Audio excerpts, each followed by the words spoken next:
जय हिंद मेरे दोस्तों, आप लोगों का स्वागत है जीएस आयुष में। तो आज हम लोग देखते हैं जियोग्राफी का क्लास ब्रह्मांड। ब्रह्मांड क्या होता है? तो ब्रह्मांड के अध्ययन को हम लोग एस्ट्रोनॉमी कहते हैं। ब्रह्मांड के अध्ययन को अगर आप ब्रह्मांड के बारे में खोद बीन के पढ़ेंगे, खोद खोद के उसके बारे में पढ़ेंगे तो उसको कहेंगे एस्ट्रोनॉमी। तो उसको कहेंगे क्या? एस्ट्रोनॉमी। तो अगर आपको एस्ट्रोनॉमर बनना है तो आप भी ब्रह्मांड के बारे में पढ़िए, उसके खोद बीन करिए, दूरबीन लेकर बैठ के छत पर रोज रखिए। हाँ, तो ये हो गया ब्रह्मांड। ब्रह्मांड के बारे में अध्ययन करना ही एस्ट्रोनॉमी कहलाता है। अच्छा, बात आती है ब्रह्मांड क्या होता है। अब आप लोगों ने तो ब्रह्मांड के बारे में पढ़ने शुरू कर दिया। अब ब्रह्मांड क्या होता है? तो दिखाई पड़ने वाले समस्त आकाशीय पिंड को ब्रह्मांड कहते हैं। आकाश में जितने भी आकाशीय पिंड आपको दिखाई पड़ते हैं, तारा, सूर्य, समझ लीजिए ग्रह, नक्षत्र, सप्तऋषि, ये सब जितने भी आपको आकाशीय पिंड दिखाई देंगे, यह सब एक ब्रह्मांड है। ये सब एक आकाशीय पिंड है जिनको हम, इसके सभी समूह को हम ब्रह्मांड कहते हैं। तो क्या इसका मतलब हुआ? आकाश में दिखाई पड़ने वाले समस्त आकाशीय पिंड को हम लोग ब्रह्मांड कहते हैं। और ब्रह्मांड में सबसे ज्यादा संख्या किसकी है आप जानते हैं? ब्रह्मांड में सबसे ज्यादा संख्या तारों की होती है। ब्रह्मांड में सबसे ज्यादा संख्या किसकी होती है? तारों की होती है। तो आप लोग देखते होंगे विराट में सबसे ज्यादा क्या टिमटिमाता है? तारा। इसीलिए तो कहते हैं चलो ले चलो तुम्हें तारों के शहर में। सबसे ज्यादा तारा ही है ब्रह्मांड में, और कोई नहीं है। अच्छा, तारा तारा क्या होता है? जिसके बाद स्वयं की उष्मा, स्वयं की प्रकाश हो, उसे ही तारा कहते हैं। तो तारा क्या है? जिस भी आकाशीय पिंड के पास स्वयं का उष्मा हो, उसके बाद अपनी हीट हो, और स्वयं का प्रकाश हो, और उसका स्वयं का ही प्रकाश होता है, तो वह एक तारा होता है। तो आप लोग कहेंगे सूर्य का भी तो स्वयं का उष्मा है और प्रकाश है, वो तारा है या नहीं? हम लोग उसको सूर्य कहते हैं, तारा क्यों नहीं कहते? वो अभी एक तारा ही है। अब तारा इसलिए नहीं कहते हैं क्योंकि तारा इतना है और वो आपके पास है, सबसे आपकी दैनिक जीवन उसी से चल रही है। तो जैसे ले लीजिए कि कोई व्यक्ति है आपको बहुत करीबी है, तो उसको नाम तो और कुछ होगा, लेकिन आप उसको अपने प्यार से सोनू, मोनू, टोनू कुछ करके बुलाते होंगे, तो आपको सबसे करीबी है ना, आप उसका एकदम अलग से नाम रखे हैं। तो वैसे ही सूर्य है, यह भी एक तारा है, लेकिन ये हमारे सबसे करीबी तारा है और इसी से हमें प्रकाश मिलता है, इसीलिए इसका नाम हम लोग सूर्य रख दिए हैं। इसलिए इसका नाम हमने सूर्य रख दिया है। तो ये हो गया तारा। अच्छा, तारा तारा बनने से पहले क्या था? तारा बनने से पहले यह एक विरल गैस का गोला था। तारा बनने से पहले यह एक विरल गैस का गोला था। समझ लीजिए ये एक विरल गैस है। ये यह एक विरल गैस है।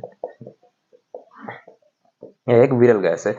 तो फिर विरल गैस केंद्रित हो जाती है। विरल गैस केंद्रित हो जाती है, जिसको हम घने बादल, केंद्रित होकर घने बादल के समान केंद्रित हो जाती है, फिर घने बादल के समांतर छा जाती है, तो उसको हम लोग क्या कहेंगे? निहारिका।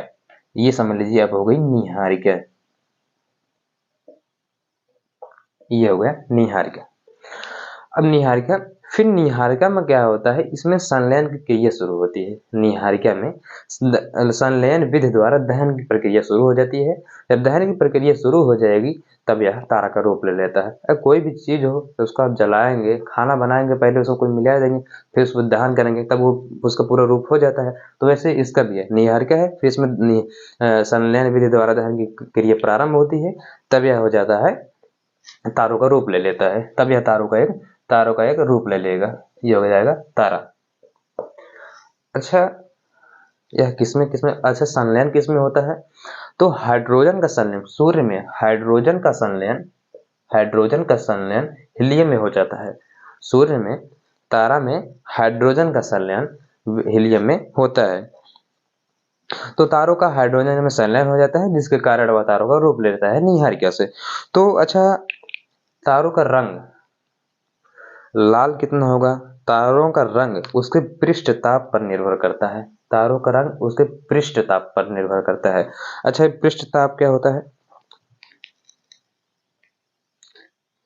तो उसको रहने दीजिए। अगर समझ लीजिए तारा लाल रंग है, तारा लाल रंग है,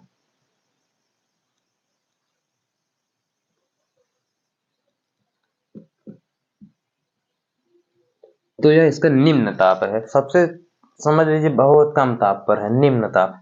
अगर यह लाल रंग है तो यह निम्न ताप है, निम्न ताप। अच्छा, निम्न ताप कितना होता है? 6000 डिग्री सेल्सियस। हम लोग कहेंगे इतना है कि आप सर बता रहे हैं अच्छा बहुत निम्न ताप है 6000 डिग्री सेल्सियस। तो आप लोग जियोग्राफी में कोई चीज़ पढ़ेंगे ना, अगर कहेंगे बस थोड़ा सा है ना, तो थोड़ा सा समझ लीजिएगा लाख करोड़ में जरूर है वो, क्योंकि जियोग्राफी में थोड़ा सा लाख करोड़ के पास जाएगा। यहाँ 100-200 का ये बात नहीं करता है जियोग्राफी। तो ये हो गया उसका निम्न ताप। अगर देखिए सफेद रंग है, इसको आप लोग लिख लीजिएगा, ये पेपर में आता है। सफेद रंग, सफेद रंग इसका क्या हो जाएगा, मध्यम, मध्यम ताप।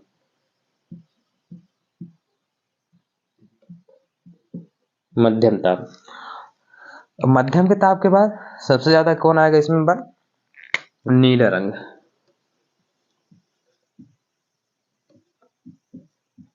ये होगा इसका नीला रंग। नीला रंग क्या होगा, उच्च ताप।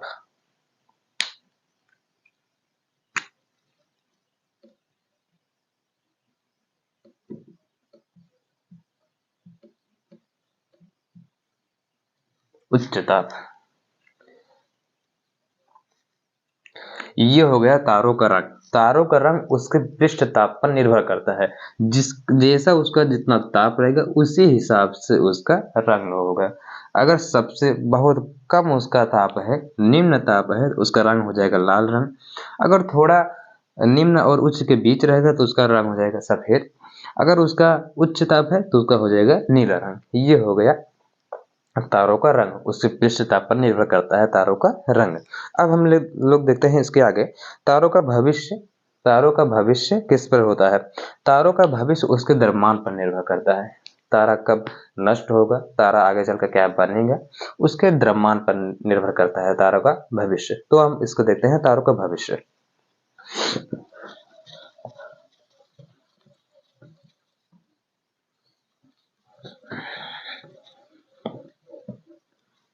चैनल को सब्सक्राइब जरूर करिएगा। तो सबसे पहले हम देखते हैं लाल दानव।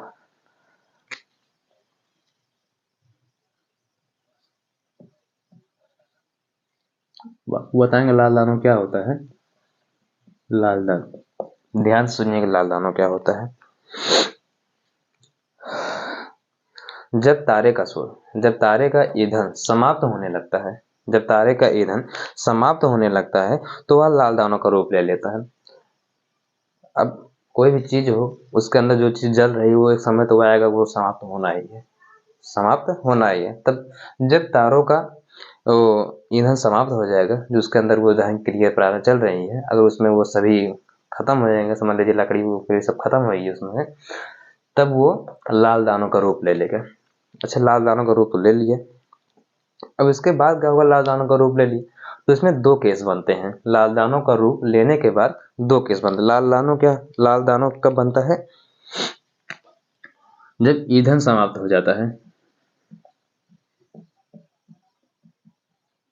ईंधन समाप्त हो जाएगा, जब तारों में ईंधन समाप्त हो जाएगा तो वह लाल दानों का रूप ले लेता है। अब लाल दानों का रूप सब आकार में बहुत बड़ा होता है। अगर तारा समझ लीजिए इतना बड़ा है, इतना बड़ा है, जब यह लाल दानों का रूप लेगा तारा इतना बड़ा हो जाएगा, तारा इतना बड़ा हो जाएगा। तो लाल दानों का रूप बहुत बड़ा होता है। अब लाल दानों बनने के बाद इसमें दो केस बनते हैं। तो अब देखिए इसमें दो केस कौन कौन से बनेंगे। पहला देखिए,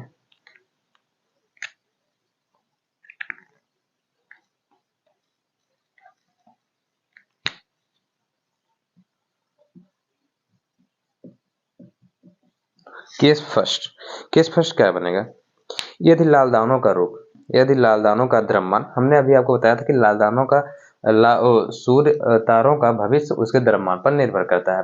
तो जब उसका ईंधन समाप्त हो जाएगा, तारों का जब ईंधन समाप्त हो जाएगा, वह लाल दानों का रूप ले लेगा। लाल दानव क्या होता है, यह आकार में बहुत बड़ा होता है।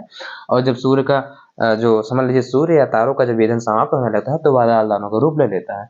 अब लाल दानों का रूप लेने के बाद उसकी दो केसेस होते हैं, तो वह आगे कहाँ जाएगा। तो सबसे पहले हम फर्स्ट केस देते हैं, यदि लाल दानों का द्रव्यमान, यदि लाल दानों का द्रव्यमान सूर्य के द्रव्यमान के, सूर्य के द्रव्यमान के, लाल दानों का द्रव्यमान सूर्य के द्रव्यमान, सूर्य के द्रव्यमान से 1.44 गुणा, 1.44 गुणा छोटा है, छोटा है तो वह श्वेत वामन का रूप ले लेता है। श्वेत वामन का रूप ले लेता है। पहले वह तारा था, तारों का जब ईंधन समाप्त होने लगा तो वह लाल दानव बन गया। लाल दानव कब बना? जब वह ईंधन का समाप्त होने लगा। तो इसमें दो केस बनते हैं। पहला केस क्या बना कि सूर्य के द्रव्यमान से यदि लाल दानव का जो उसका भार है, द्रव्यमान समझ लीजिए भार, लाल दानव का यदि भार सूर्य के द्रव्यमान से, सूर्य का जितना द्रव्यमान है उसमें 1.44 गुणा कर दीजिए। अगर उससे छोटा है, सूर्य के द्रव्यमान से 1.44 से छोटा है, तो वह श्वेत वामन का रूप ले लेता है। अब हम लोग देते हैं श्वेत वामन। आप इसको साथ में लिखते रहिएगा।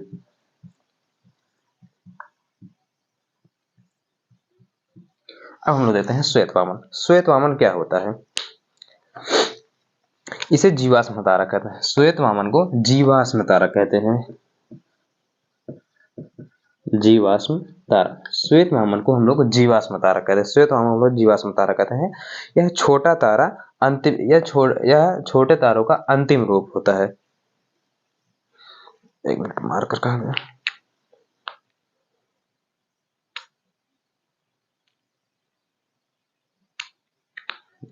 तो श्वेत वामन क्या होता है? यह एक जीवाश्म तारा होता है और तारा जब अपने अंतिम अवस्था में श्वेत वामन में ही चमकता है। समझ लीजिएगा तारा श्वेत वामन में आ गया, अगर श्वेत वामन में चमक गया तो इसके बाद वह नहीं चमकेगा। तो तारों का एकदम अंतिम बार चमकना श्वेत वामन में ही चमकता है। तो ये क्वेश्चन आता है कि तारा अंतिम बार कब चमकता है? तारा अंतिम बार अपने श्वेत वामन अवस्था में ही चमकता है। तो श्वेत वामन एक जीवाश्म तारा है। तारा इसमें अपने अंतिम समय में चमकता है।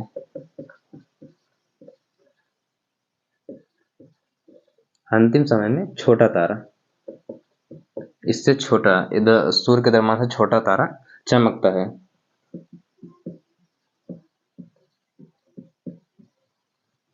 है। अंतिम रूप में श्वेत वामन में ही चमकता है। श्वेत वामन अवस्था में ही वह चमकता है। अब श्वेत वामन के बाद उसका क्या हुआ? काला वामन। बहुत वामन है, काला वामन।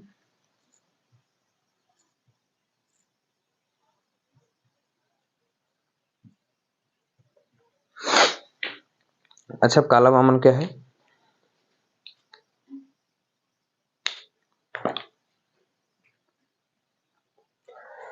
श्वेत वामन होगा। श्वेत वामन के बाद जब श्वेत वामन में तारा एकदम अपने अंतिम अवस्था में चमकता है। तारा अपने एकदम अंतिम अवस्था में चमकता है। जब श्वेत वामन के बाद तारा अपने अंतिम अवस्था में चमक रहा है, जब वह श्वेत वामन चमकना छोड़ देता है, जब श्वेत वामन चमकना छोड़ देगा तो वह काला वामन हो जाएगा। काला वामन में आ जाएगा, फिर तारों का अंत हो जाएगा। तो काला वामन में तारा चमकना छोड़ देता है। इस प्रकार